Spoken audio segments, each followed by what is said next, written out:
What is up? What is up, folks? How's everybody doing this morning? Good to see everybody in the chat. Let's see who we got here already. Let's see. Oh, yeah, we got quite a few chats. Sorry to keep y'all waiting. It's always something. Let's see. Looks like, well, if I can find the top. Hey, we got Debbie Smith in the house. Good to see you twice in a row. I'm loving it. That is awesome. We got Daisy in the chat. Good morning, Daisy. Hope you're doing good.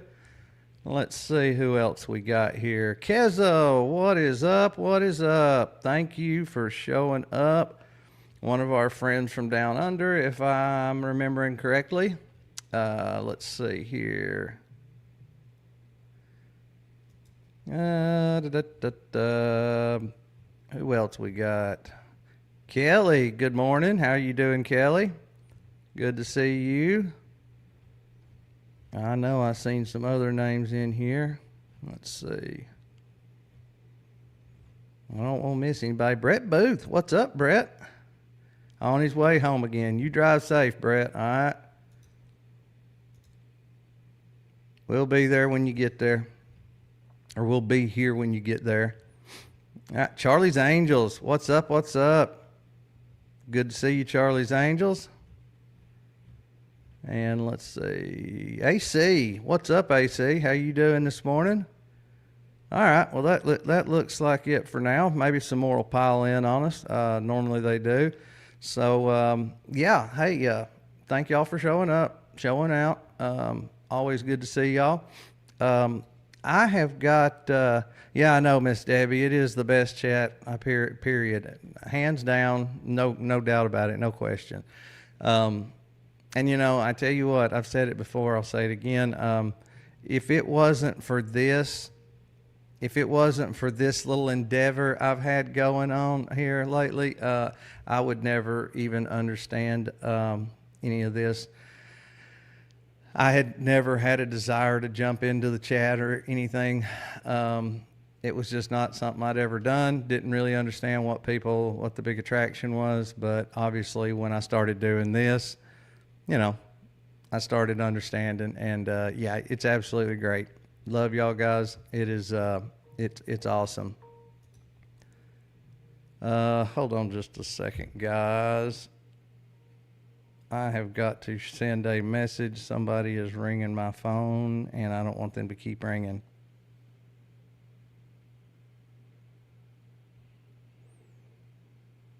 Hold, please.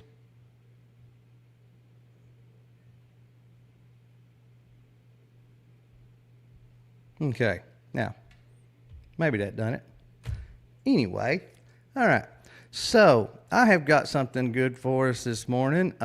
Something I would just about bet none of y'all have seen yet. I hope anyway. It's really good. So several creators at different times. Several creators at different times have always said how like they want to go back and look at things from the beginning.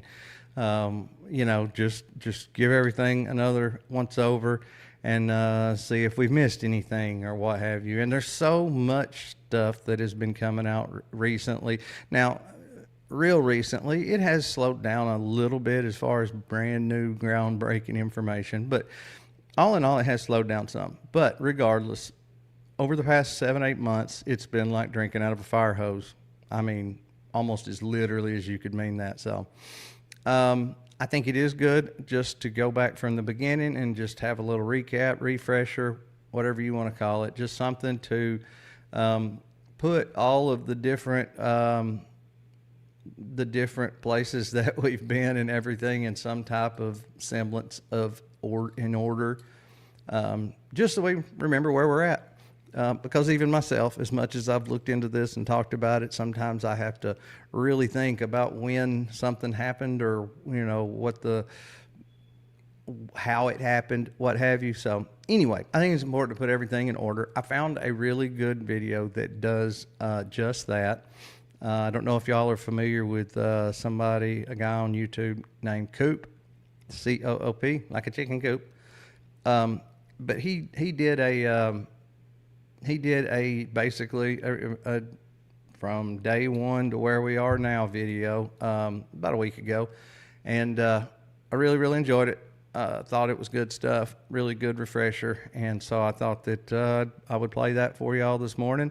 And you know how we do. We'll talk about it along the way. So yeah. Anyway, let me get that loaded in here. And of course, I did not do that ahead of time. Why would I have done that ahead of time? If I hadn't have been rushing around messing with a thumbnail and description because I put the wrong show on for this morning, probably would have had it loaded. That's okay though. It's pretty accessible here. Hold please. Hold for processing. Playlist, there we go. Show material.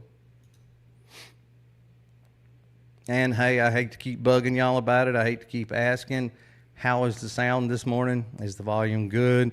Tone good? I'm not breaking up, not sounding thin, any strange hums or echoes. I want to stay on top of it for at least a little bit. You never know with technology, and with a brand new setup, I just want to make sure I'm all good.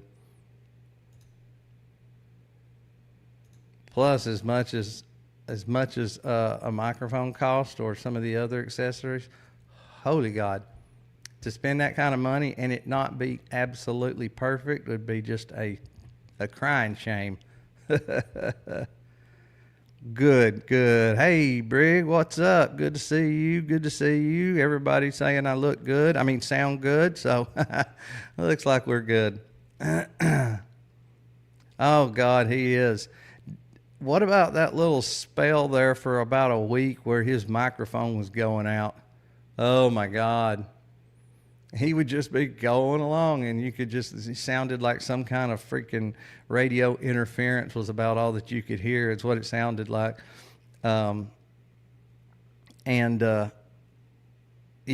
somebody in the chat would get his attention, and and poor guy is not really super technologically inclined.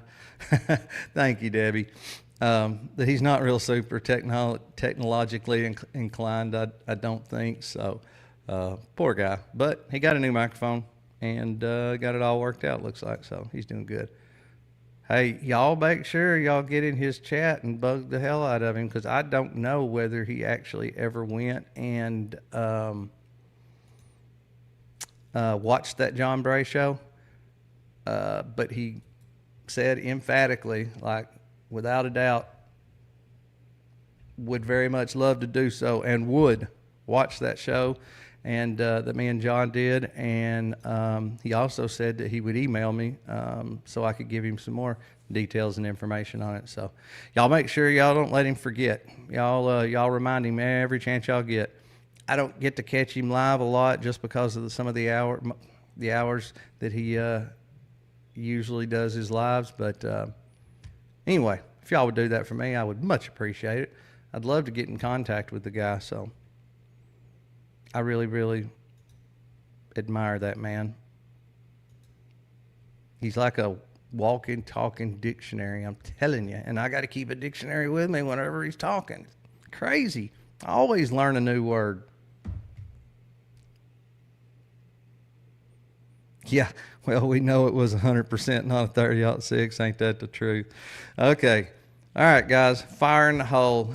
Without further ado, Mr. Coop on where we came from and where we're at now and everything in between.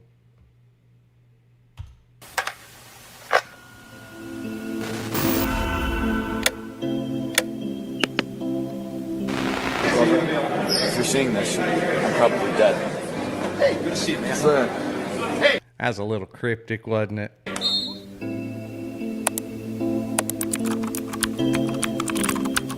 Kid was smart, quiet. He never caused any problems.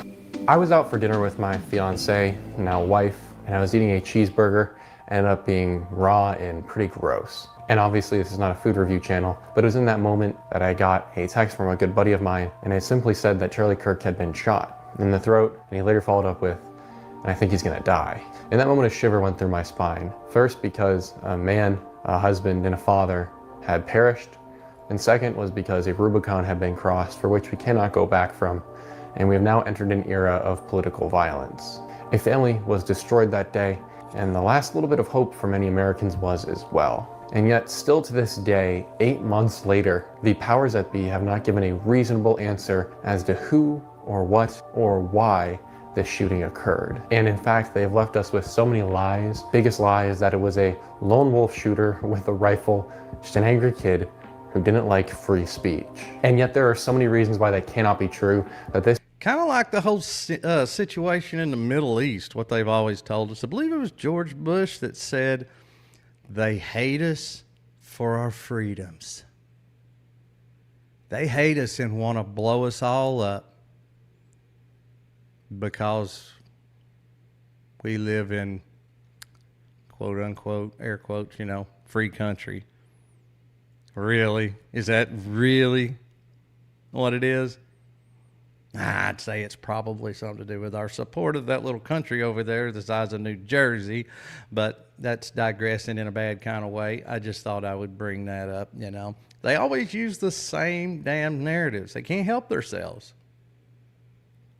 This is going to become the longest series on my channel by far, because we have to give the truth to the people so we know how to move forward. Because the fact that we don't know for certain even how Charlie was killed begs a lot of questions about who is behind this investigation and why they are failing so much. So I decided we should do our own investigation, and we're gonna go from the very beginning of this thing all the way up to the present, and we're gonna uncover all of the truths from the shooting that day to TPUSA to the courtroom and the trial that is now ongoing. So this first episode is going to focus mainly on the alleged shooter Tyler Robinson, why it cannot be him, all the fake evidence therein, as well as some possible suspects and some things to be suspicious about. Eventually, we're gonna get into some of the connections that happened in the aftermath of the shooting that just make no sense, which will lead us into the next episode.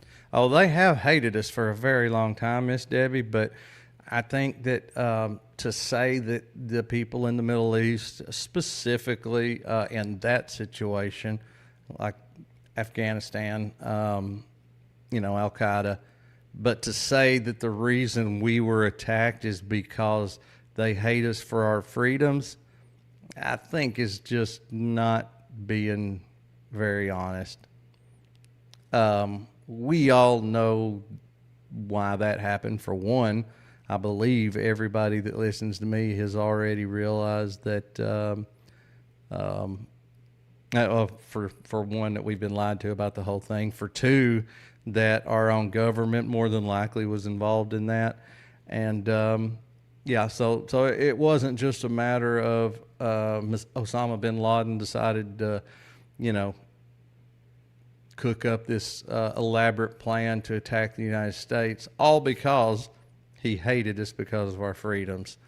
No, way more to that. So buckle up. We're gonna be here for a while. And I'm Right. That's right, Debbie. so glad to have you guys here with me. According to the official narrative, on September the 10th of 2025, the first signs of the suspect will pop up about an hour or so before the shooting. Tyler Robinson is spotted in his car lurking around the premises. It would then be around 11:15 or 11:10 or so when he would begin his ascent to the roof, supposedly hiding a rifle somewhere on his person, and then would get to the roof, pause for about 10 minutes, and then about a minute before the shot fires, run to the edge of the roof, get into the prone position, and ready himself. After that, we know that Charlie Kirk had a wound in his throat emerge, and then he was rushed to the hospital where he was pronounced dead. And the investigation into all of this took about 33 hours, a number we will discuss quite a bit, and ended with Damn, that number 33.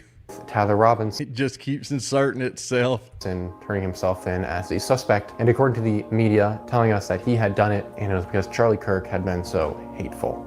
Now that is about as fake of a story as I can imagine, and it's almost as bad as the JFK narrative or that of the Oklahoma City bombing. It's so filled with holes, you don't really even have to poke any of your own. You just kind of look through it and see it for what it is. But it's beyond that. It's not just that the puppeteer's hand popped into view for a brief moment, it's that we have in 4K countless people, very obviously to many, signaling their knowledge of a forthcoming event. From Charlie Kirk's security team. Hey, Hall Monitor, I was just about to text you, but yes, please like, share, and subscribe. Thank you, especially like and subscribe. Good to see you, Miss Susan. Good to see you. I knew you'd show up. To random people in the audience. Hey, there you go, Debbie. Keza put the link in the chat. But I'll go ahead and throw it in the description of the video also, just in case that doesn't work or what have you. To Kash Patel himself. They all seem to know something we do not. To my friend Charlie Kirk, rest now, brother. We have the watch, and I'll see you in Valhalla. If you do not recall, the disinformation campaign. I mean, either it meant something a little cryptic or he is just a corny mofo. And it could be either one. Honestly, it could be a combination of both, I guess. About these events began literally the moment the shot rang out. And whether you believe that was intentional or not, this campaign, it is obvious that it's... Yeah, that's interesting. It's a good question, Debbie.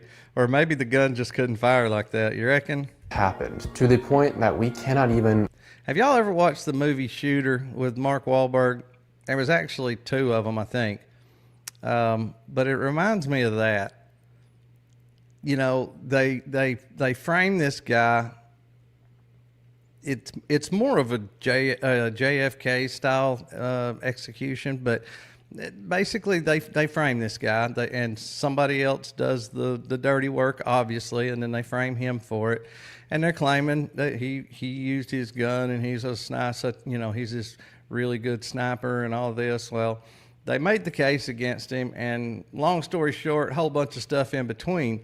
He knew one thing about that gun that they did not, because they had taken that gun from him, and they had it as evidence in the courtroom. Well, he was in the courtroom, and like I said, he knew something they didn't.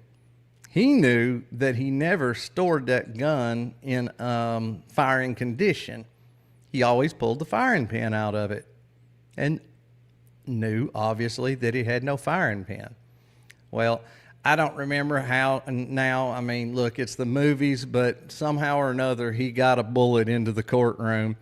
And so, yeah, there at the end, I think it was...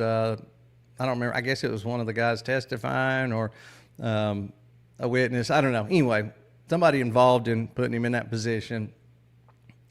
He gets up there and he jerks that gun up, and he drops that bullet in it, and he cocks it and he points it, and everybody's just like, oh shit, and he pulls the trigger, and everybody's like, it was good, but he knew it wouldn't fire. Nobody else in that courtroom did. So that won the case for him. That got him off.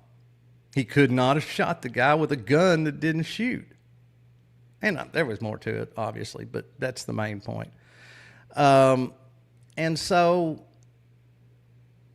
it'd be interesting if that's the way this works out and ends up. And I guess we'll just have to see. But, yeah, pretty interesting. I thought. I mean, almost exactly out of that movie, The Sniper, if indeed it turns out that gun couldn't fire. As a public, really say where the shot came from, who shot it. Check it out, Debbie. It's like I said, it's called Sniper, and it's Mark Wahlberg is who stars in it. Or what the object was that shot it. That's how heavy the disinfo campaign has been, both from state actors and from individuals. And it began, if you recall, with a series of AI-generated photos of the suspect that were released which many to this day still think is actually the shooter. In reality, they are completely fake. Pictures of the suspect wearing the opposing political side's merch were rampant. But the biggest disinformation campaign in terms of imagery certainly came from the FBI. Even worse than AI-generated images were the supposed screen grabs taken from the security cameras showing who the FBI believed was the top suspect. It is Now, you've got a camera in there, and this is not random screenshots that were snapped as he was walking up through there. These are screenshots specifically taken from video. There is no way possible for them to have gotten these screenshots, without, I mean, having plenty of opportunity to get a screenshot with his face. You know, maybe he wouldn't be looking up directly at the camera, but there's no way those are the best pictures out of that movie clip that come out of video clip. is a series of 4 images from a UVU security camera in the hallway that leads up to where the shooter was positioned. And these 4 photographs. What's up, Kez?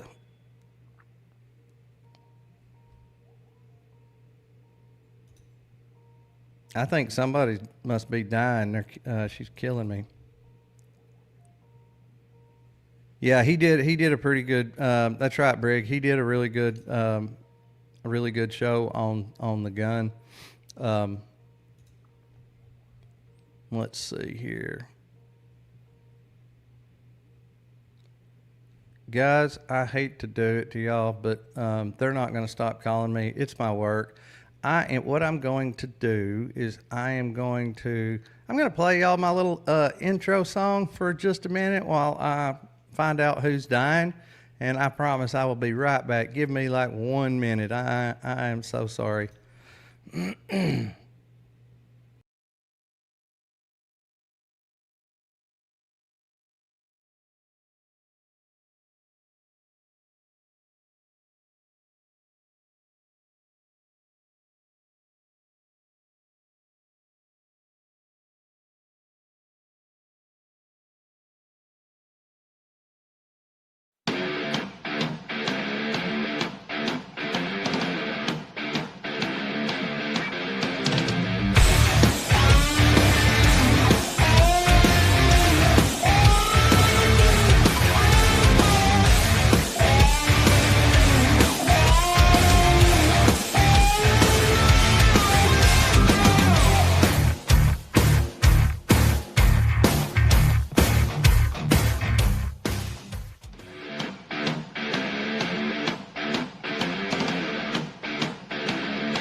All right, guys, I am back. I'm sorry. That's the first time I've ever had to do that, and hopefully that doesn't happen anymore, or at least not very often. I apologize for that. I guess I need to make me one of those instead of starting soon with the counter. Maybe I need to do one that says I'll be right back. Hopefully that won't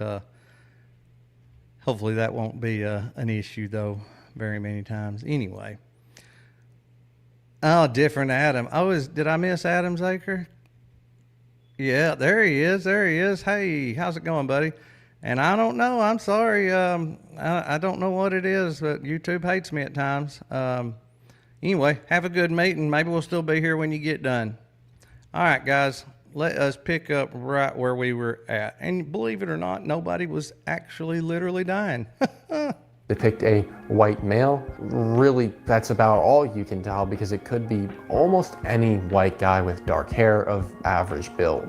But in the heat of the moment, it didn't seem to hit all of us how ludicrous this was. The idea that this was the only camera angle and the only quality of footage that they had, not to mention the fact that these are still images taken from a longer video, is totally ridiculous. Most security cameras I mean, they had their choice of photos to release, and those are the ones they chose to release. 1080p to 4K, especially on a college campus that has some pretty serious connections to the government and industry. You'd be anticipating higher level operations and actual crystal clear camera images. And I'm sure in other cases it would have been, but in these, this is all we got. These janky, indecipherable images of some vaguely shaped dude of a panel. And you know, those videos were bound to have been 4K. I mean, at the very, very minimum 1080p, but I would almost be willing to bet a paycheck they were 4K. So to me, I mean, more than likely they, you know, intentionally lowered the resolution before they released them. You know, couple different reasons for doing that. For one, even as it is at 100%, it's not going to look sharp and super accurate. But then when you go to zoom in to try to, you know, get more details of features, you're just going to get a bunch of blurry squares instead of actually being able to tell anything. So yeah, that was definitely some fuckery in my opinion. Or complexion. And the FBI releases this as though it is the pinnacle of evidence, when in reality it is the exact opposite. It is a play, not evidence. Instead, it is a setup because it allows them to fill in whomever, generally speaking, they want as the shooter in the aftermath. But I really want to expand upon this point about just how absurd it is that UVU and the FBI released only these close-up stills by showing you a video of the amount of cameras that are just in that general area that the alleged shooter would have had to walk by. Check it out on screen now. Oh, they're everywhere. I can't remember how many it was supposed to be that they had. It was like 1,500 or something. So there is obviously no world then in which these were the closest or best pictures they could have gotten, and the fact that we didn't even get the actual video they came from says a lot. As we will later see, the FBI claims the gun was in his pants, and a video would have made that very clear whether or not that was true, despite the fact putting a gun Every guy claims they're carrying around a shotgun in their pants. in your pants is really one of the most ludicrous excuses I have ever heard. Now, despite what is basically a litmus test in my regard, these cameras in the hallways and on the roofs are just a few of the massively increased presence of cameras on campus that day. Now you have to recall there were over 3,000 people in attendance of this Charlie Kirk event, both friend and foe, all of whom are for the most Yeah, so there's probably roughly 3,000 more cameras. And you know the average phone, obviously, they will shoot in 4K or 8K. Now, a lot of people don't shoot that high resolution just because they take up so much space.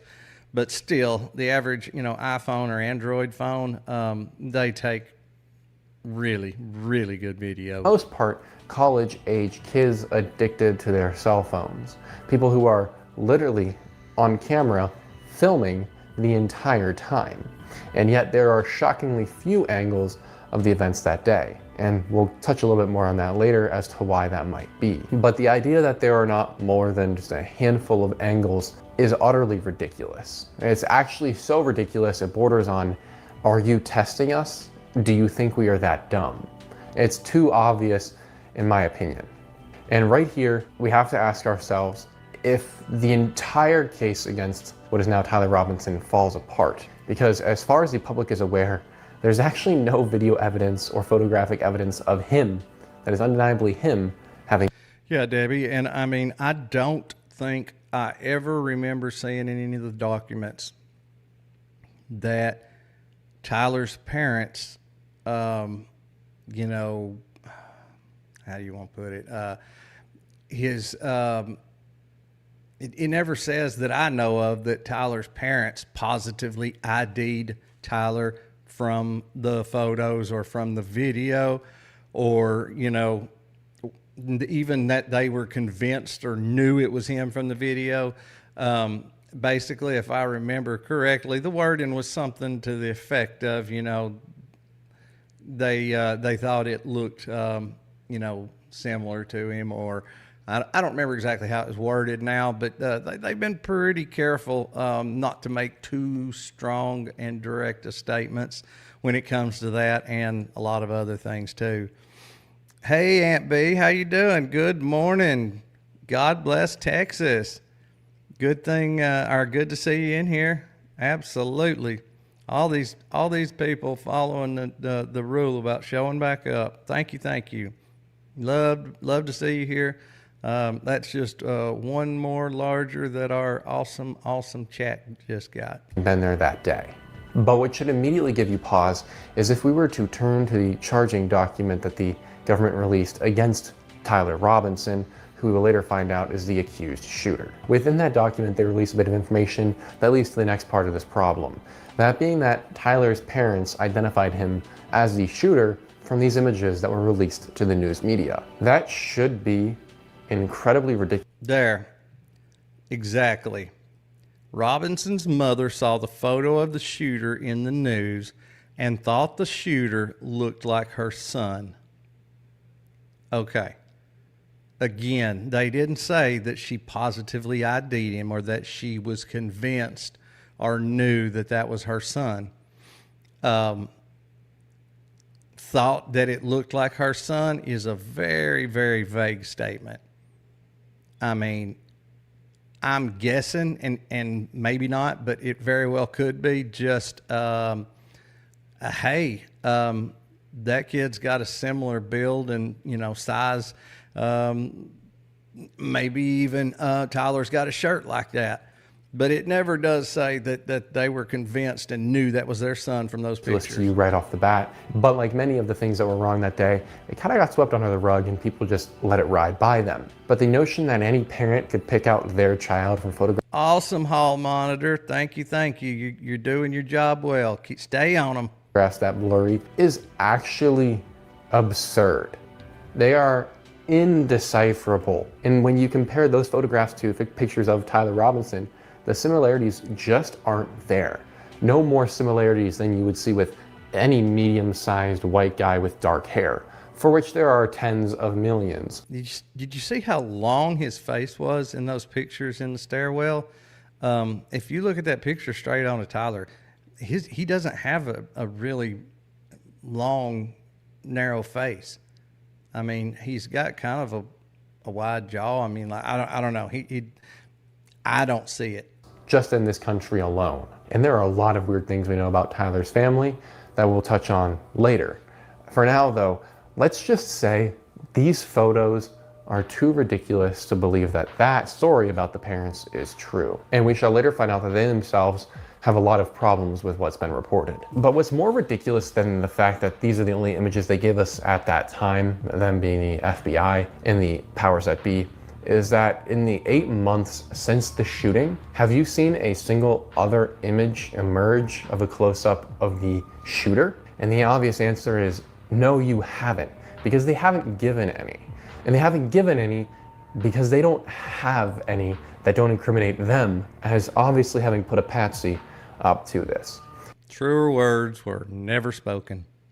Now that might seem a little outrageous, but we're going to see that even the family is suggesting that very same thing. And that even the most unbiased observer would realize how bizarre the story is right from the beginning. And if you find what I'm saying to be ridiculous, I want you to ask yourself, why then, if there's so much suspicion of the government's role and other government's roles in this shooting of Charlie Kirk? I mean, that looked like three totally different people. I mean, and you can't convince me otherwise. That looked like three different people. Why haven't they bothered to try and release anything of value to the public? They have. And one thing I like is that in one of those latest hearings, one of the prosecutors was standing up and said that, they got video of Tyler early on where they positively ID'd him, whether they did or not, who knows. But that he came back. But he said when he comes back, he was in a disguise of sorts. He changed clothes, he had his hat pulled down low, sunglasses, and he specifically said, so it is harder to tell that it is Tyler Robinson, but he has the same size and build and features and blah, blah, blah, blah, blah. So basically to me, that is him not making too strong of a statement and going ahead and preparing the jury and the public for the fact that when we look at the videos of later on that day, we're not going to be convinced that that's Tyler Robinson. In my opinion, that's probably because it isn't Tyler Robinson. Have images Allegedly. of the shooter, obviously based on how many cameras are there. They have close-ups of his face. There are videos of him walking. There is more. I-5 Drive. Hey, how are you doing? Yes, do that. My email is going across the top there. It's thereal1pcast@gmail.com. Thereal1pcast@gmail.com. Do that, absolutely. And good to see you here. I can't remember if you've been in the chat or not before. If you haven't, it is good to have you here. And we've got a rule that anybody that shows up for a live stream that's new, we've got a rule that says that you have to come back every other time, or at least as many as you can. So we hope that you'll abide by that rule and come hang out with us a lot more often. Enough information for us to know what actually happened and to really quell public suspicion if it is Tyler Robinson. And yet they haven't bothered to do that. Ask yourself why that might be.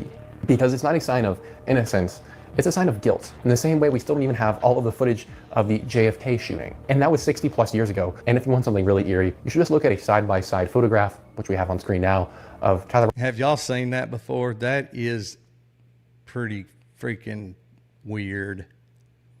It's like they have a spec sheet for a patsy.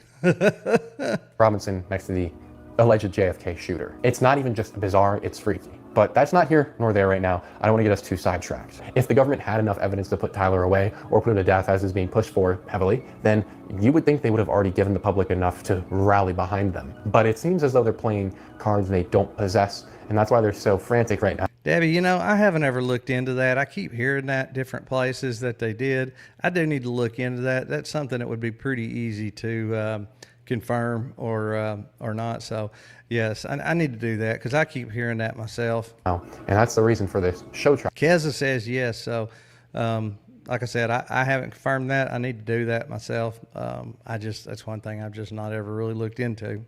Which already has many signs of corruption. But in any case, if all the government has are blurry photographs of Tyler Robinson and a 33-hour investigation which elicited almost no material of value, then how is he currently sitting in prison on this show trial awaiting what could be a death sentence? How has the government put him in that position? Well, simply that would be because these photographs are not the only evidence the government claims to have implicating Tyler Robinson in the shooting. But somehow the photographs are actually... But yet, those are the photographs they use to elicit the public's help in identifying and locating him.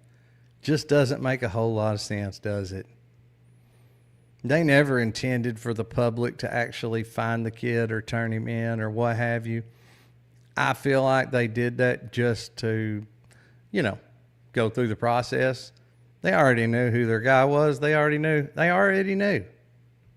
the more compelling of all the evidence that the government claims to have. And that's saying something. But to show what I mean, let's look into the Fed HQ case that is being built against Tyler Robinson to see well, what exactly the evidence is that he is even the shooter. Now, the FBI would have you believe that it is their wonderful work, powered by these photographs and tips from the public, that is what got Tyler Robinson arrested in a 33, deeply Freemasonic number, hour investigation. When in reality, that is nothing close to the truth. However, if you press the FBI hard enough, they will admit that there were other factors involved in how Tyler Robinson was apprehended so quickly. And it was a series of supposed foibles, really almost entirely on behalf of Tyler Robinson, that led to his arrest by the 33-hour mark. Which really, by arrest, we mean Tyler Robinson turned himself in, according to the government, to his local police station. How that happened, we don't really know. And you'll see why. Now, according to the charging documents in the FBI, if you start reading into it, you find out that Tyler Robinson's mom and dad are texting him, calling him, and then eventually meeting him face to face. They're asking what he was doing yesterday and what he's doing today. He says he's been sick and has been in bed, and that he hasn't been up to much at all, has been hanging out. His dad then asks Tyler for a photo of the rifle, at which point things escalate because Tyler knows that the photo of the alleged rifle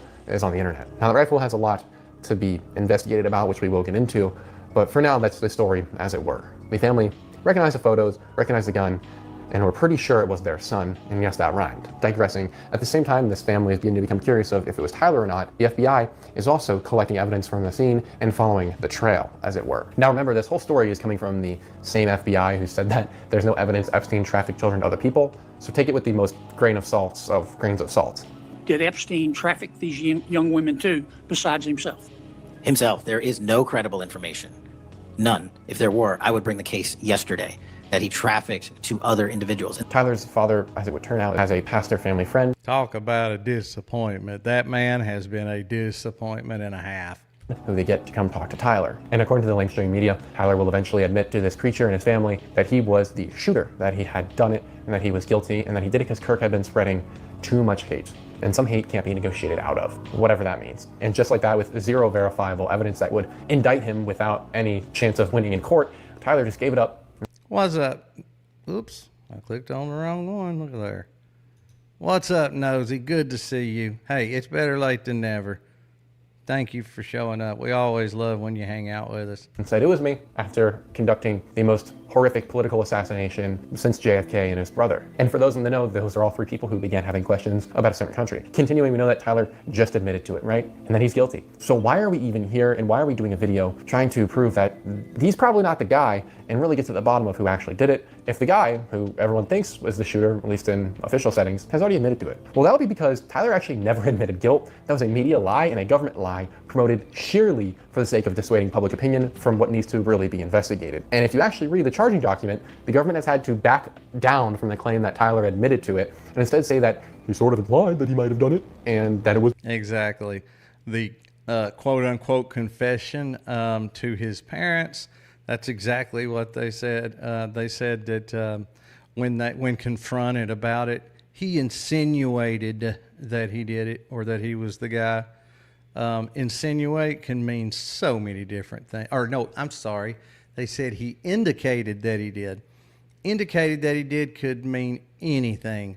I've used the example before, you know, it could have been something like, hey, Tyler, did you do this? And he looks down at the ground and kicks some rocks with his toe and, you know, doesn't answer. Well, that kind of indicated he did. He didn't say no. So, I mean, like, there's so many things indicated that he did could mean. because he was hateful. So it went from Tyler did it to Tyler implied that maybe he did it. I'm not kidding, the document's on screen. There's a huge media shift, and this is despicable because the court of public opinion holds a lot of value, and there are people across the internet, including people I've seen commenting on the trial videos that I've watched through, stating that, like, why is there even really a trial because he already admitted to being the guilty party? When that's just not true. It is a lie, it is completely made up, it is bogus, and it's so ridiculous to me that people still believe it. So we have to get it out there.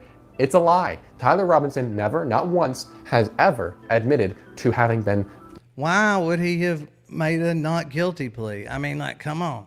If he was going to admit to it, why not admit to it? Like, come on. The reason Charlie Kirk is dead. And if you don't believe the evidence being displayed to you on the screen, then ask yourself why there is even a show trial going on right now. Why for 8 months they've been dragging Robinson into court and doing these preliminary hearings and these pre-trials if he's already admitted to it. And why is defense building up a pretty strong case if he's already admitted to it? It doesn't make any sense? And if it does somehow to you, please comment below, because I don't think it makes sense to many other people once you really start thinking about it. So now that we know what the government said happened with Tyler, that he admitted to guilt, and what we know actually happened, according to Tyler, which is that he was worried about what could happen to him and his family, and hasn't admitted guilt, there is this gap that needs to be covered. Because there is... And again, I mean, look, they claim he was suicidal and he was going to go end it all, but yet in a different place, they claimed that the reason why he went in was to, you know, because he was warned that some trigger-happy cop could shoot him dead in the process of apprehending him. So which is it? Why didn't he just do, you know, suicide by cop? Still a show trial going on, so the government must believe they have some level of evidence to indict Tyler with the charges they have lined up against him, most prominently the murder of Charlie Kirk. Unsurprisingly, the story of Tyler having just been concerned for his family and their property is very hard to come by, but you can find it, and it is alluded to in the charging document as well. What is even more compelling than what Tyler said and the lies from the government is we know we have this story of Tyler turned himself in and admitted to it. We know he didn't admit to it, but at least he turned himself in, so there's some level of admitting he could be involved in this, correct? But what's not nearly well known enough is that the actual footage of Tyler supposedly having turned himself in is missing. Someone lost it. It doesn't exist, in other words, and no one knows where it is, which means there's no evidence of the guy who tens of millions or more people, probably hundreds of millions at this point, think is a patsy. And I mean, is that really the case? Does that indicate some, you know, some guilt, or is it literally, whether I did this or not, I know they're coming for me, and I would prefer to not be shot in the process of getting to the sheriff's department. So I am going to turn myself in. I am not admitting guilt. I'm trying to save my own ass. Having actually turned himself in, as the government is hinging their investigation and their case on. There's I don't think so either, Miss Debbie. no evidence of it. Not of him turning himself in physically. None of the audio has survived. There's nothing. Somehow none of the police even had body cams on when this happened, apparently. Guys, I'm a freaking millennial. So what went Not proud of it, but that's where I'm at. on and how Tyler Robinson got to that police station, if he ever went, is unknown. So the whole patsy thing, Yeah, Nosy, and I mean, I would say that was the plan. These people aren't supposed to, you know, make it to jail, and if they do, they ain't supposed to last very long. You know, it's a wonder that, well, the plan was probably for him to be Jack Rubenstein. becomes even more in question to anyone who's really looking at this with an honest eye. Because you would think you'd be backing that footage up like 50 different times on different devices. Mermaid, what is up? Good to see you. Good to see you. Now I'm gonna have to play that clip for you now at the end. Just to be sure that you can quell all public suspicion if it comes up, which you know it has. The public is suspicious. So how do you lose this? And also, how do you lose or let something go missing? It's government evidence. It's on your servers. It doesn't just disappear. You didn't just throw it away by accident. It wasn't a piece of paper. And what really irks me is I thought this was supposed to be the Transparency Administration. We're gonna get the JFK files, the Epstein files. We're gonna get answers to things like this. And yet we haven't. And evidence goes missing and never resurfaces. What could that possibly be except for a cover-up? And even darker is the possibility that the evidence never even existed, that Robinson never turned himself in as told, and that is just the story we've been given. And we're gonna see there's quite a bit of evidence for that. We should listen to Tyler Robinson's family and what they are saying. There's a journalist who has been at every trial reporting on this, who came out and said that she had spoken to Tyler Robinson's grandmother and said that the family had given the statement of there's almost nothing truthful being told. And what Graham said was that only 2% of the information that is being reported is actually true, and that the Robinson family doesn't believe their son did it. What? A friend of mine, Brandy Siciliani, with me, and she also spoke to a family member. I'm not going to say who, but the family member said only 2% of what you hear in the media is true. Now sit with that for a second. Only 2% of what you hear in the media is true. That's coming from a member of the family. That would mean that the idea that the parents had suspected it was their kid, had been texting him, calling him, asking about the rifle is a lie. That'd mean the turning in story is a lie. That'd mean this whole weird relationship with the cop pastor is a lie. And or that none of it happened in the way we are told. And that is really, really creepy, because then we have a kid who is on trial for something he just did not do. And I take the family's words as honest, because I want you to ask yourself the last time you heard anything from them. When was the last time they were in the media pleading their son's case? When was the last time they were in the media saying that their son did it? When was the last time you saw a picture of them? I bet almost none of you have ever even seen what the family looks like, let alone heard from them. Because no one's actually heard from them, it would seem, in the better part of a year now since this happened. There are a few evidently grossly misused quotes in the media, and basically the current understanding of the family comes almost entirely from the charging document given to us solely by the government, which contains a story that has zero evidence of being true. And like we just saw, members of the family are literally refuting the government story, and it's not getting out there. So I have to ask then, why isn't the family in the media 24/7? Why aren't people going and trying to talk to them 24/7?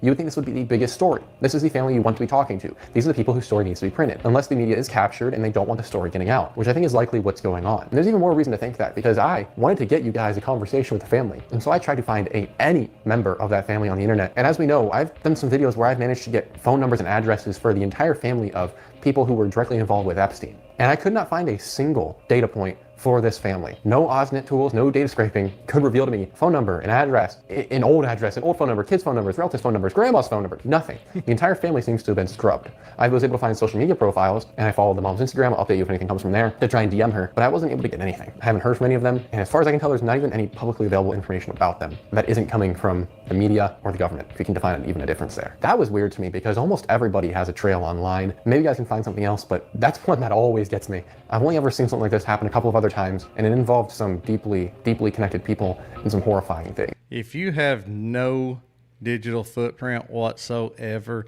no online presence whatsoever, I mean, I don't care what age group you fall into. I mean, like, it has been scrubbed. Everybody has some type of presence online.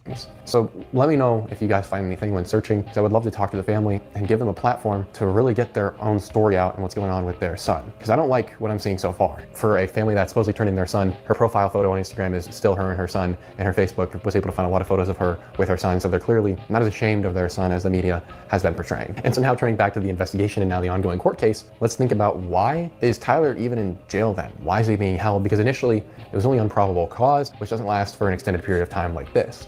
The government... Well, I know we tend to forget it, especially since assholes like Blake Neff and Andrew Colvett and all these others have been so vocal and come out so much against Tyler. But, you know, there is a gag order, and I'm certain that the family is part of that.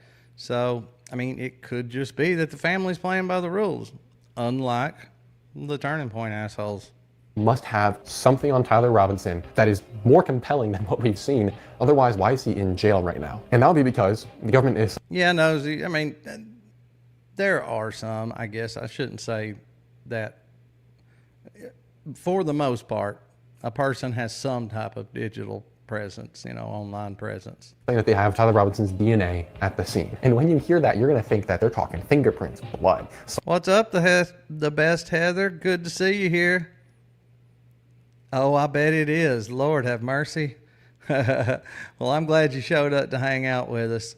What a way to start out the morning. Saliva. But actually, not really. That's never discussed. And indeed, what they do discuss is much weirder than that and goes a lot further for the idea of Robinson being a patsy than anything else. So let's take a peep at this for a moment. Before we get into this almost laughable case being built, I just want to say that planting DNA evidence is not very hard to do. Just remember that. At the scene, we know of a screwdriver, the rifle, a towel, and some assorted signs that he had been there on the roof, like from where his knees were or where his hands were. There's not much else that's discussed. What the government says they have is DNA. They don't ever say that they have fingerprints. And we know that Tyler Robinson was not wearing gloves. So at minimum, the screwdriver he allegedly used to disassemble the rifle and assemble it, for which there's no evidence of him having done, should have prints on it. But they don't report that. The rifle is claimed to have DNA evidence on the trigger and on the gun, but no fingerprints. And you would specify that you have a fingerprint on the gun, not DNA, especially on the trigger, because DNA evidence and fingerprints are not the same thing. They are not the same level of proof in court. They don't bear the same weight.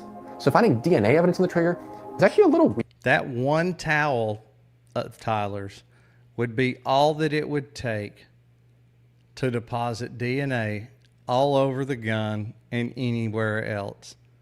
Because that towel, I can guarantee you, was so full of DNA of all different types. I mean, you think about all the dead skin cells and hair and all this. I mean, like, literally anything that towel touched would have Tyler Robinson's DNA on it.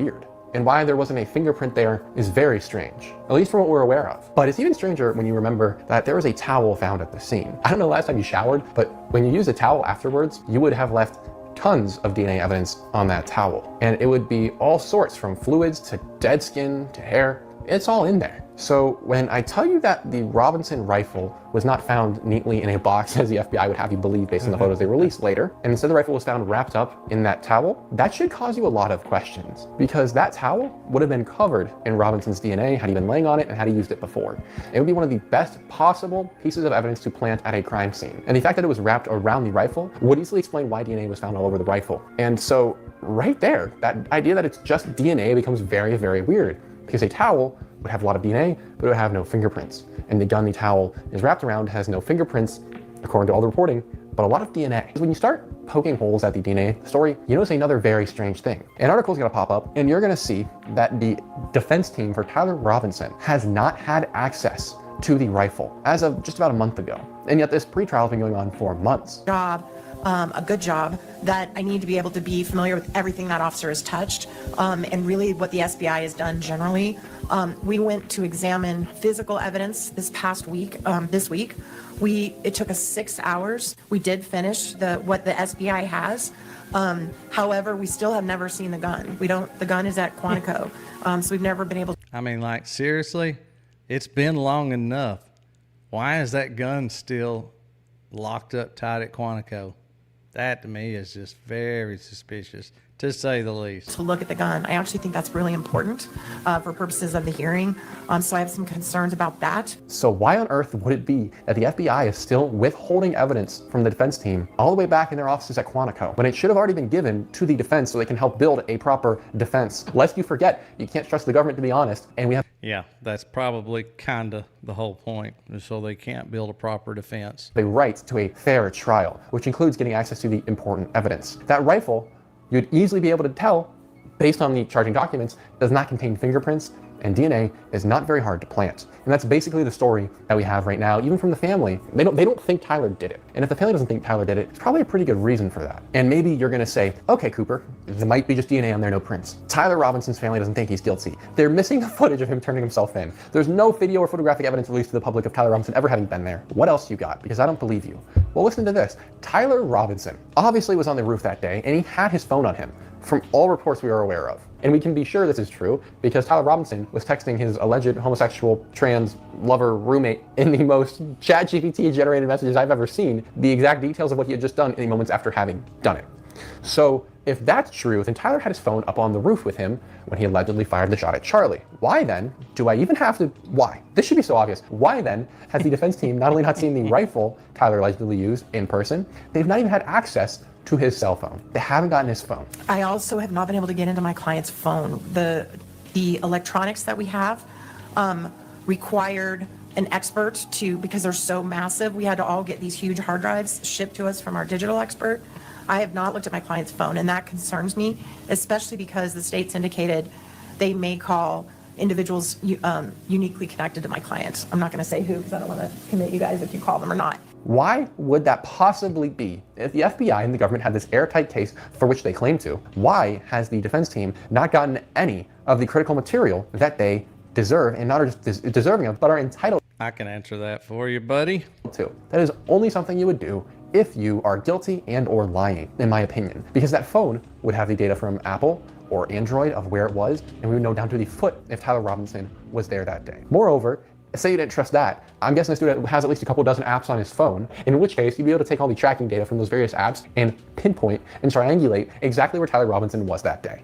And you'd be able to prove if he was there or not. And yet, that evidence has not been given to the public, which it should, because this is our trial, because this is our government, and this evidence has also not been given to the defense team. And I would only foresee a possibility in which the government withholds critical evidence of that regard if they do not want what is hidden within that evidence getting out to the public. But if I were the prosecution and I had the rifle covered in the defendant's DNA at the scene, along with photos of him, I would be jumping for joy. I would be throwing that thing to the defense team just so this case doesn't get tossed out because of poor proceedings. I would be ensuring that everything is going smoothly if my case was airtight, because the rifle should be, this is the pun, the smoking gun. And yet somehow it isn't. And we will know and later discuss how the bullet fragments could not be identified as having come from that gun. Another reason to think that Tyler Robinson didn't do this.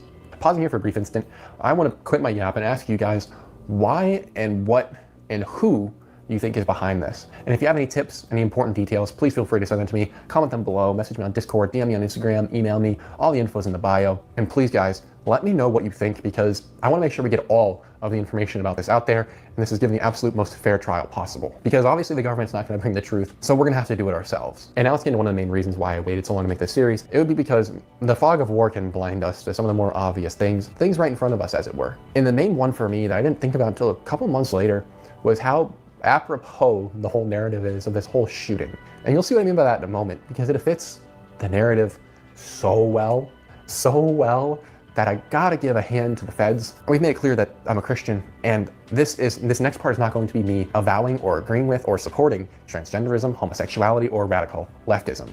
And I say radical leftism literally because anyone on any side of the political spectrum would agree that shooting people who believe in free speech is and is a bad thing.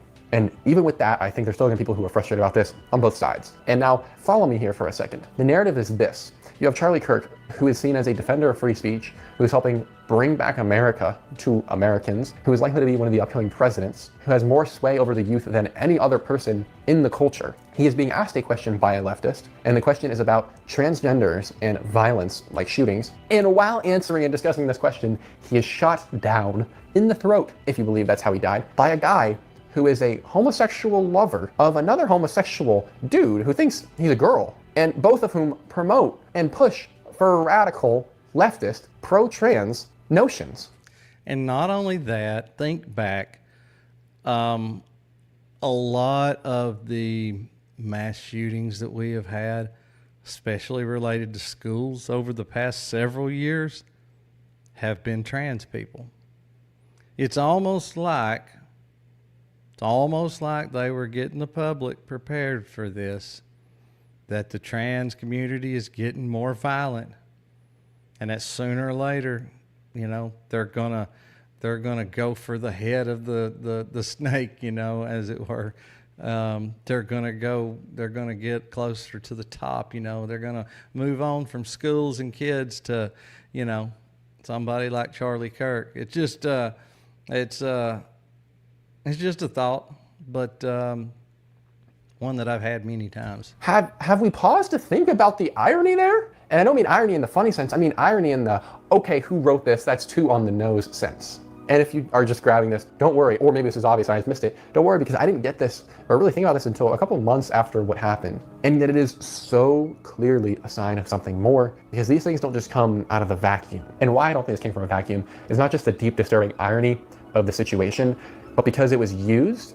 I will not argue that point, Miss Susan. I'm just saying there has been a lot more recently that have done the school shootings, and it just seems like weird timing with everything that we know now. And proffered and profligated, if I want to sound really pretentious, across the right as a dog whistle for them to all be drawn to and to fight over. As if the main issue were that it was a trans dude that shot him, not that he was shot. And it was that dog whistle of the trans ideology being pushed that distracted the right, who were otherwise leading the investigation, as fingers were quickly pointing to the government and all the other things wrong with the story that we've touched on. When if you look at it for just a minute, you realize that there's so much more going on here. And putting it like that, we can honestly now begin to rehear the dog whistle. Because there are people who are just going to be angry on both sides that I've said that statement, that I've called out the irony. When in reality, it's in that irony we're going to find the truth, because it's signs of an orchestration. And there's more signs of that orchestration of the final moments of Charlie Kirk's life. We know about the irony of the questions, but we don't necessarily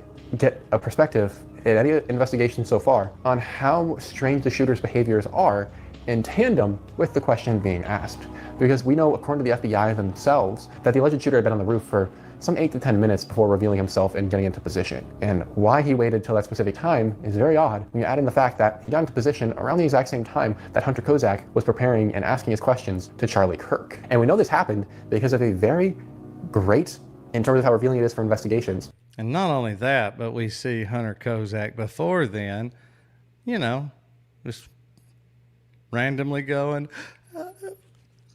and practicing exactly what he did, which in my opinion, I mean, yes, it warranted a pretty dramatic, reaction, but that one was way overdone, I feel like.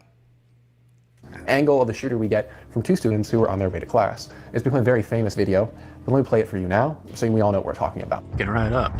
Yeah. You think he'd already be in place? You would think that. So there's somebody on the roof right there? Just saying? He just ran from, where's my finger? Whoa. From over there, ran in. Now he's right there. Just saying. That video you've probably seen. It has gone viral many times, and it shows a shooter on the roof in the lead up to the Kirk assassination. Later investigation from researchers shows that these two guys were just on their way to class and thought it was weird that they saw a guy running across the roof and then getting into position. They didn't get the video of him getting into position, they only got the video of him on the roof, but nonetheless it is extremely valuable because this footage was recorded at 11:22, just a single minute before Kirk would be assassinated. Now, give or take a few seconds on that number, we then have very clear evidence that this shooter had just gotten into position just as Hunter Kozak was asking his questions, and the conversation was beginning. And the timing speaks volumes, because you might not know that TPUSA does choose the order of the people asking questions, meaning that Hunter Kozak was placed into that position.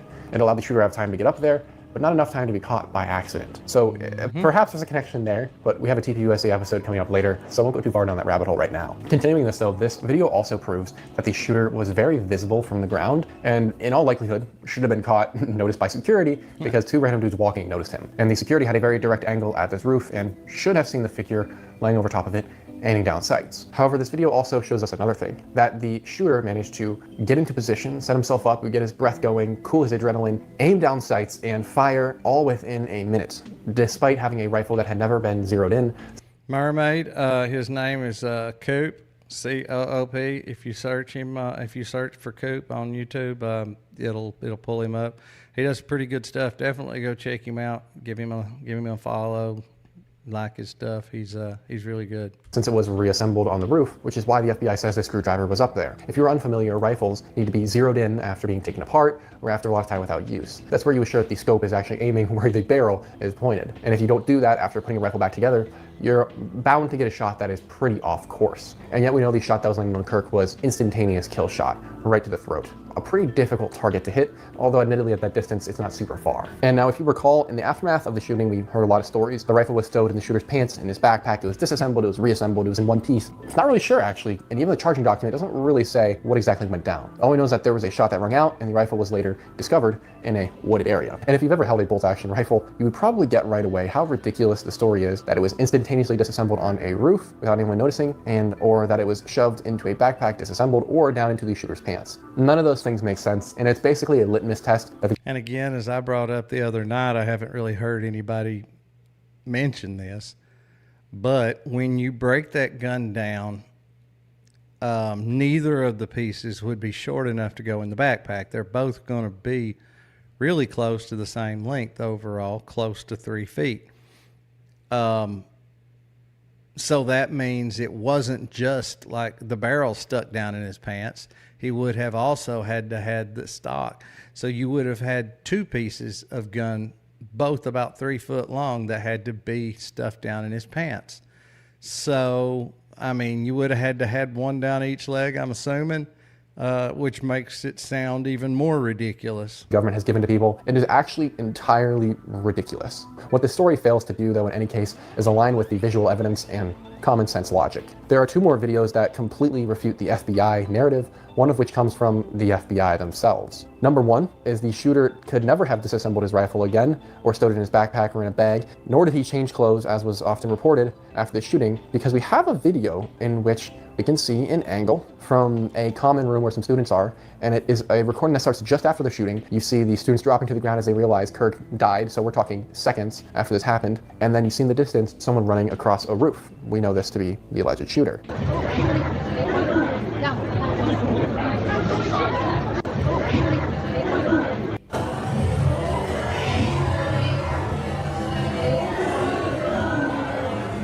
And this video right here, I'm sure the government wishes didn't get out. And I mean, he's booking it too.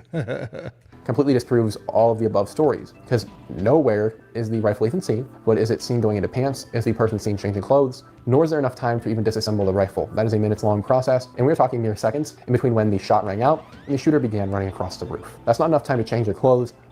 It could have been nosy. I'm not saying it's impossible, but again, in some of the pictures and stuff, it doesn't appear that he's got his arms tucked in trying to, hide or cover anything there. So I don't know. Like I said, it's not absolutely impossible, but it is definitely totally improbable in my not so humble opinion. Alone disassemble a rifle. So that story is completely bogus right off the bat, and thank you again to whoever recorded this video. It truly is a blessing to have it. And the other very compelling angle of footage comes from the FBI themselves, and it shows the alleged shooter running across the roof and then jumping down, and somehow not shattering a leg in the process. Out in the top left corner. We'll go ahead and play that video on their end as we walk through that. Yeah, a lot of people don't realize just how far that was. That was a pretty far jump. That roof of that building is quite a ways off the ground. So here you see the suspect ran behind that upper building. He's going to come out on the right, moves to this far right corner. And who is panning the camera to keep him in it? That's what I want to know. I mean, that camera is not automatically panning around to keep him in view. So who and why?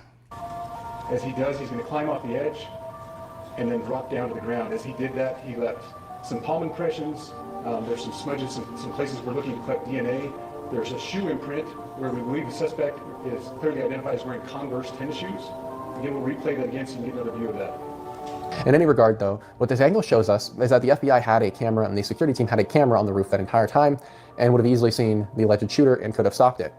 Take that point away for a moment. When we get this camera angle and this footage, we never actually get any footage of the shooter lying down prone firing the shot. All we get is a few seconds after that supposedly happened. Why they didn't include the footage of the shooter getting up from his position can only be, in my mind, because it didn't happen. In any capacity, though, the fact that the shooter then runs off, we can notice that there is nowhere on his person a firearm or anything that seems big enough to hold a firearm. Later it was attributed to be this bag holding it, but that would imply that the rifle had been disassembled, for which we know is impossible based on the other camera angle that we just looked at. There simply was not enough time. So then where this rifle is really boils down to the possibility that it was shoved into his pants.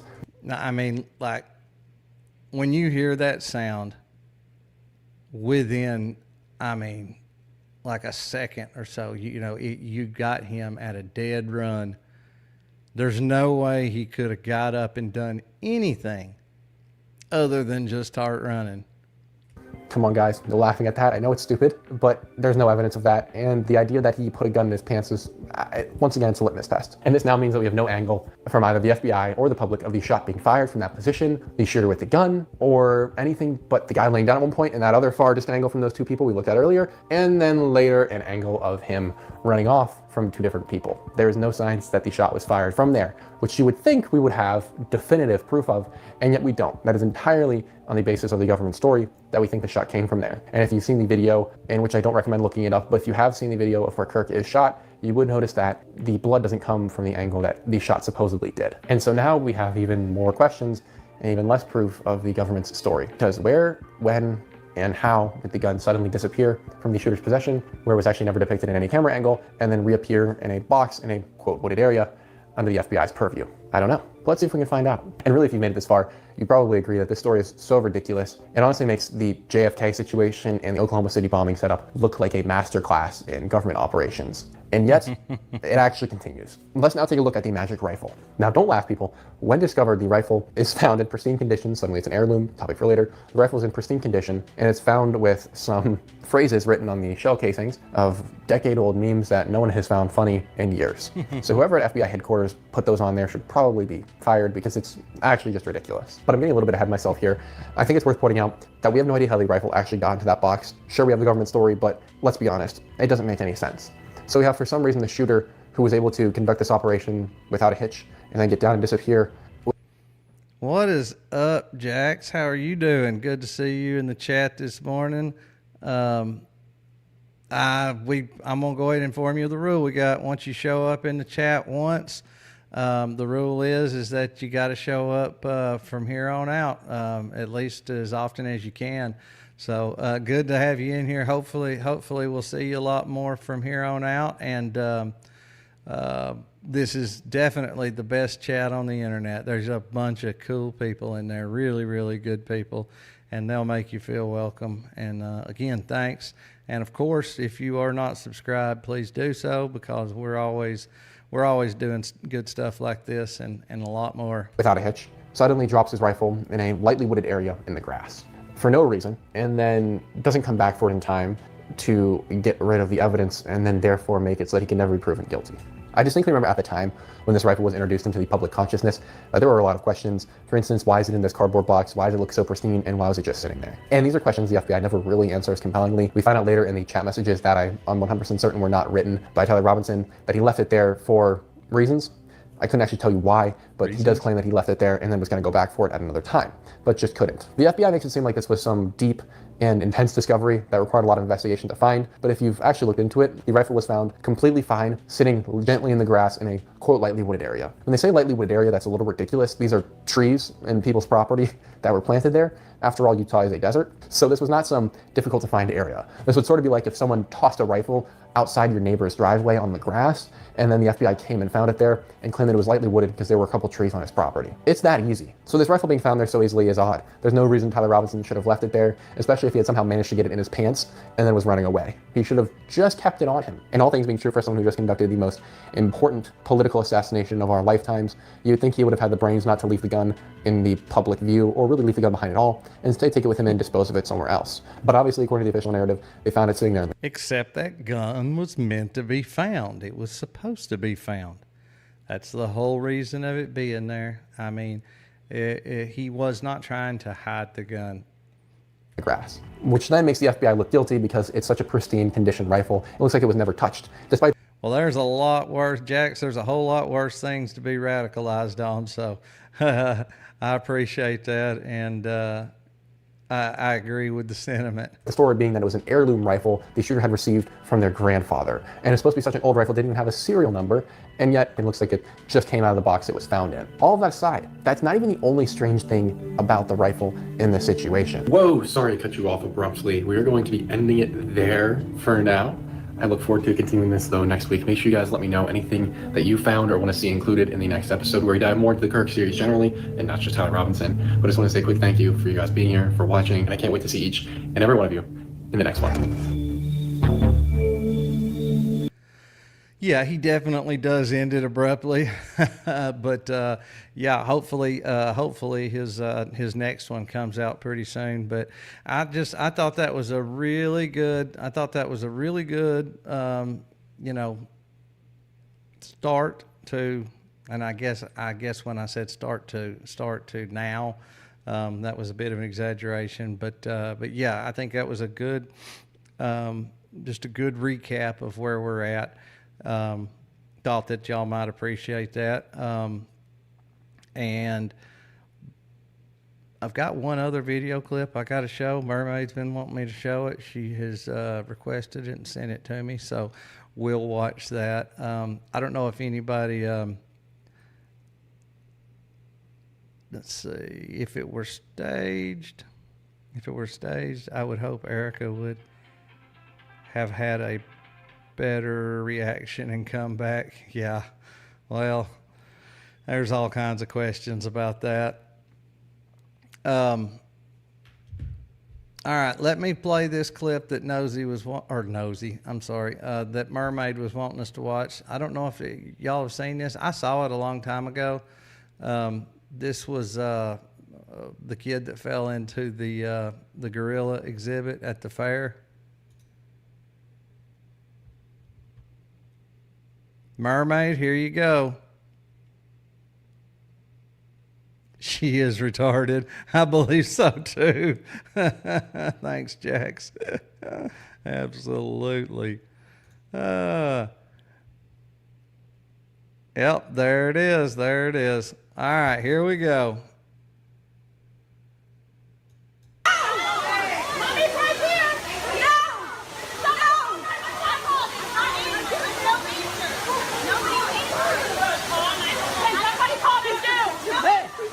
I don't know how to go. Hey. Come here. Okay. Mommy's right here. Mommy, come.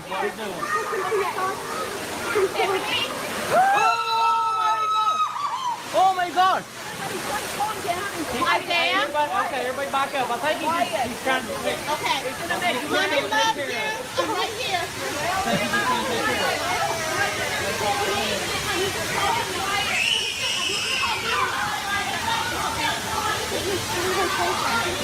The kid don't seem to be one bit bothered by any of it. Which, I mean, I guess he was probably wanting in there anyway. No, he's playing with it. He's playing. No.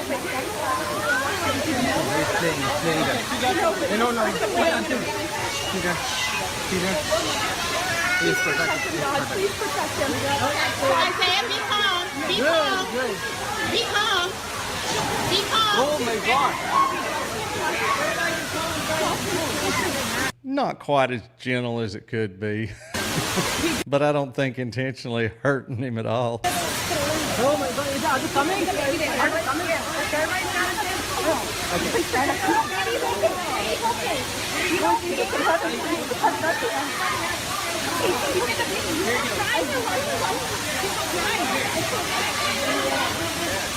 There's a zoo worker.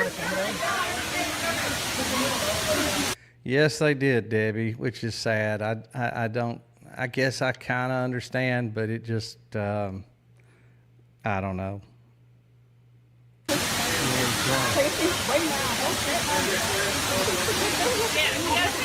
Oh my God, he's drowning. He's drowning. I cannot drown.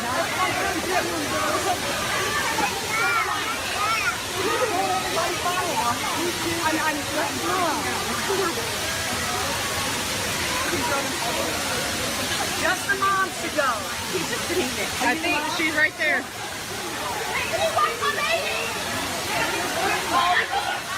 Oh my God, get the kid out of here. Go over there.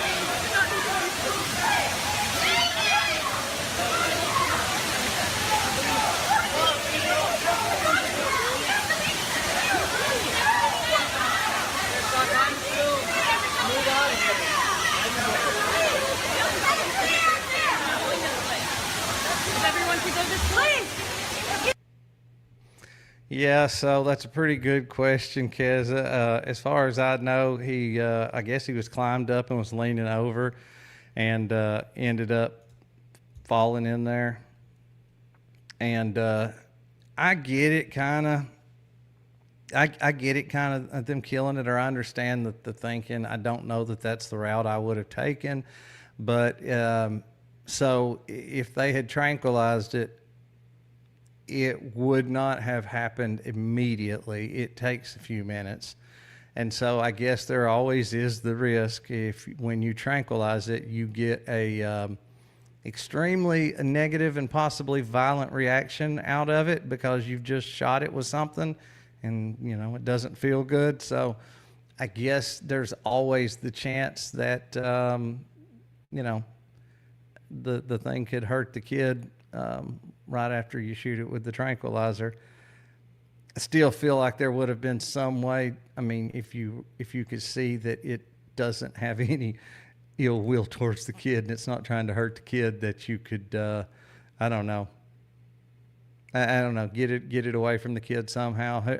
I don't know. It's a bad situation. I wish that hadn't ever happened. That's no good. I hate that they had to kill it. And yes, absolutely. If it had wanted to hurt that kid, I mean, within a split second. So, yeah, that's right. Exactly. That's right, Nosy. Definitely a man-made disaster for sure. Yeah, mommy loves you. Mommy loves you now that you fell in the gorilla pen. Oh, God. Why not, you know, or maybe hold on to your kid, keep them from, there's so many, it's wrong on so many levels, but anyway, you know, if you can't keep them from climbing up on the gorilla cage, you don't need to have them there, I guess. That's the way I look at that, so. Yeah, absolutely, Nosy. That's all because somebody grabbed it and put it in a cage. Yep. That's exactly, if you really want to boil it down, that's what it boils down to. If you really want to if you want to go back to the beginning, if it hadn't have been caught and stuck in that cage to start with, it wouldn't have been. But like I said, the gorilla wasn't trying to hurt the kid. But I understand why they wouldn't tranquilize it too, because it does take a few minutes. So, yeah, kids love them, Nosy. I know what you mean, though. It's not good for the animals. You know it's not. I guess I got mixed feelings because I do have kids. So I hate zoos and circuses. There you go. They have gotten a lot better, Debbie. They have, for sure. All right, guys. Well, Mermaid, I told you I'd play it. So y'all give Mermaid a big round of applause and all that good stuff. Well, you know what? I could just do that myself. I should have done that already. I'm sorry. Yeah, big round of applause to Mermaid.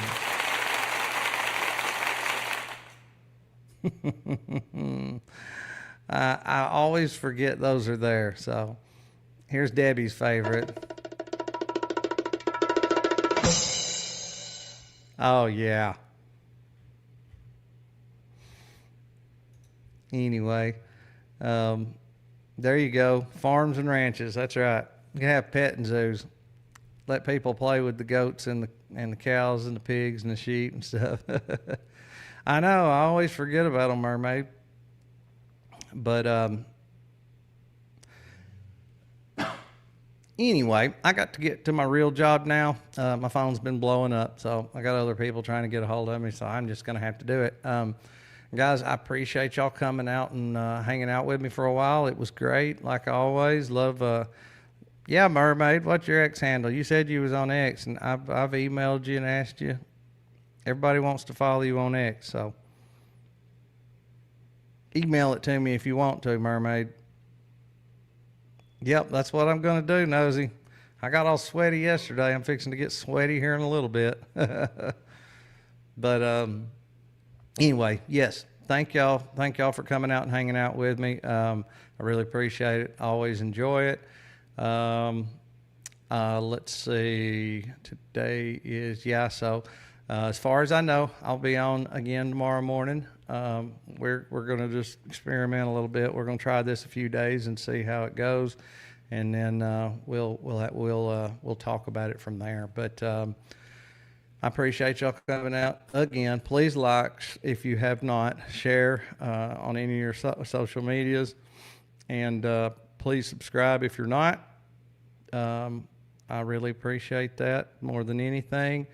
If anybody would like to contribute monetarily, $5, $10, $20, whatever, it would be much appreciated. But I've got my 3 links. I don't think I pinned them in the chat this time, but they're in the description of the video.